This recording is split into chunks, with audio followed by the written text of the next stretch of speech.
मित्रों, astro plus channel के भाग 38 में आपका स्वागत है। मैं आज नया विषय लेके आया हूँ, परिवार एवं जन्म कुंडली। ये एक नया विषय है।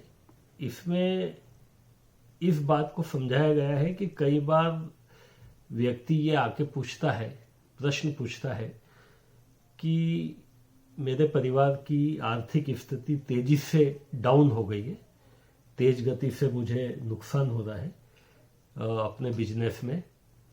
तो वो अपनी पत्रिका लेके आता है और प्रश्न पूछता है कि अचानक व्यापार में भारी नुकसान हो रहा है, साल 2 साल से स्थिति बड़ी खराब हो गई है, विशेष करके आर्थिक स्थिति।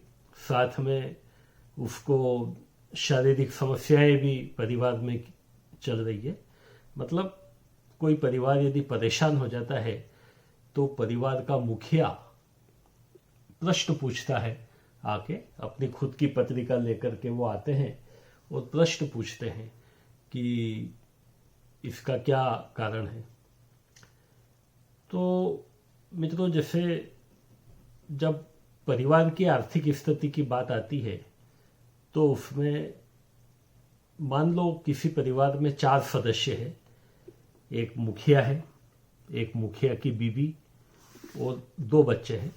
परिवार में 3 सदस्य भी हो सकते हैं, 5 भी हो सकते हैं, 6 भी हो सकते हैं, जो भी सदस्य संख्या है।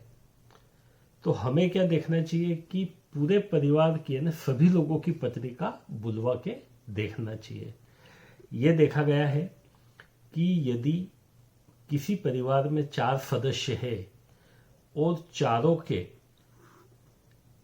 की जन्म कुंडली में 3रा भाव, 6वां भाव और 8वां भाव और इनके स्वामी कौन है, मतलब तृतीयेश, षष्ठेश और अष्टमेश, यदि पूरे परिवार के सभी जनों की पत्रिका में किसी में तृतीयेश की दशा चल रही है, किसी पत्रिका में षष्ठेश की दशा चल रही है, किसी पत्रिका में मान लो अष्टमेश की दशा चल रही है, तो वह परिवार तेज गति से आर्थिक नुकसान को वहन करता है और तेज गति से उसकी उन्नति में बाधा उत्पन्न होती है।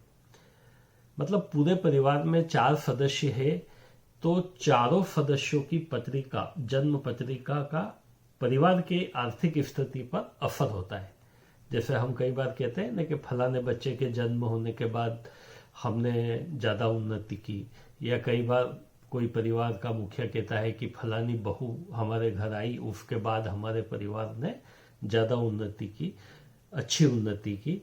तो परिवार की उन्नति में भी परिवार के सभी सदस्यों की जन्म पत्रिका हाथ होता है और परिवार की अवनति में आर्थिक रूप से विशेष करके ये अन्य प्रकार के संघर्ष यदि परिवार को करना पड़ रहे हैं तो हमको केवल मुखिया की पत्रिका देखने के बजाय पूरे परिवार की पत्रिका देखना चाहिए। परिवार की परिभाषा वही है कि एक किचन से जो भोजन करने वाले लोग हैं वो एक परिवार के सदस्य कहलाएंगे। तो पूरे परिवार के सारे सदस्यों की पत्रिका का अध्ययन करके ये देखना चाहिए कि ऐसा तो नहीं है कि सभी लोगों के या तो 3रे भाव के स्वामी की दशा चल रही है, या 6वें भाव के स्वामी की दशा चल रही है, या 8वें भाव के स्वामी की दशा चल रही है।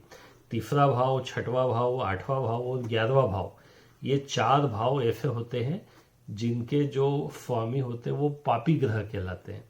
और यदि परिवार के सभी सदस्यों के 3रे भाव, 6वें भाव और 8वें भाव की दफा अंतरदशा यदि चल रही है तो पूरा परिवार आर्थिक रूप से संकट में आ जाता है।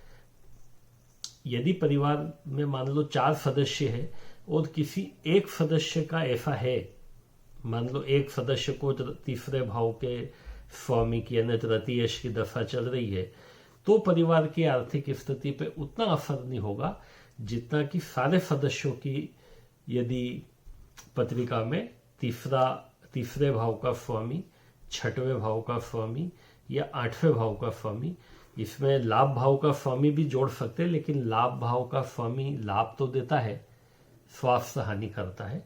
तो केवल तीसरे, छठे और आठवें भाव के स्वामी की दशा, अंतरदशा तृतीय, षष्ठे, अष्टमेश परिवार के लिए भारी नुकसानदायक होती है। कई परिवार इसमें पूरी तरह से बिखरते हुए देखे गए हैं। उनको तभी राहत मिलती है, अपनी कंडीशन से उबरने में तभी राहत मिलती है जब परिवार के किसी सदस्य की दशा, अंतरदशा में चेंजेस आ जाए, उसकी लग्नेश, पंचमेश, नवमेश या दशमेश की दशा चालू हो जाए। तब तक परिवार आर्थिक रूप से हानि वहन करता है। तो मित्रों, मेरे ख्याल से मैंने ये विषय ठीक तरह से समझा दिया है। एपिसोड पसंद आया हो तो लाइक करें, शेयर करें, सब्सक्राइब करें।